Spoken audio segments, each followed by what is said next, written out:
Now, I could have kept this to myself.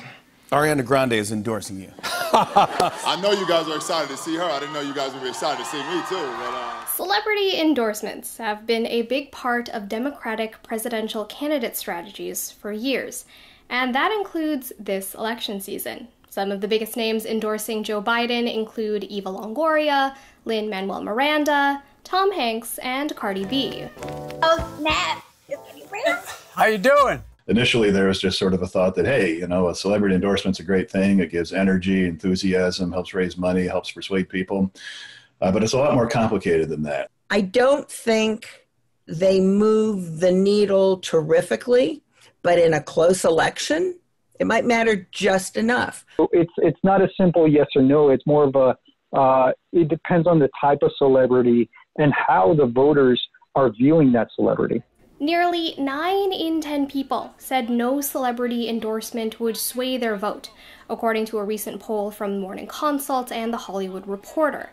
That may seem pretty conclusive, but it's worth noting that it's actually really hard to be aware of what influences us. In the abstract, it's easy to say that a celebrity might not impact us, but it's almost like a little nudge, right? That puts us over the edge, that can possibly motivate our behavior.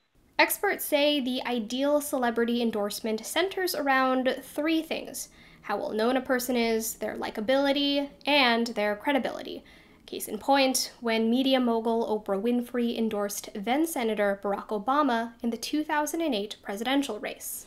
And that is why, for the very first time in my life, I feel compelled to stand up and to speak out for the man who I believe has a new vision for America.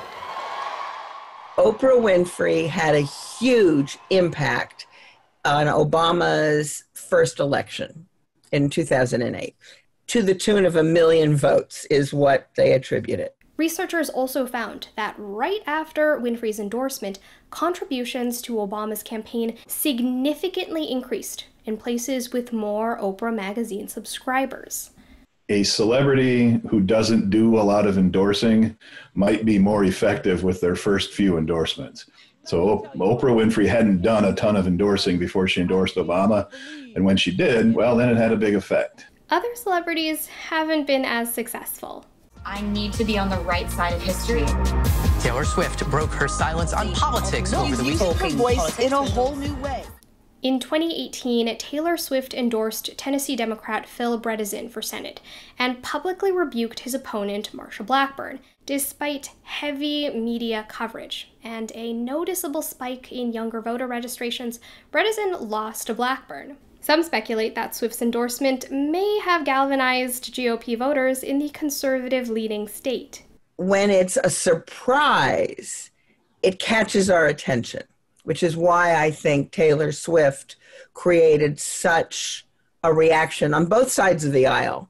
This year, the Biden team is relying on celebrities to break through to voters throughout the mostly virtual campaign. Think of it as reaching people who may not want to tune into a Biden livestream, but would be interested in seeing him with Megan Rapinoe or Lin-Manuel Miranda. I would also put in a pitch that being influenced by a celebrity is not necessarily a bad thing.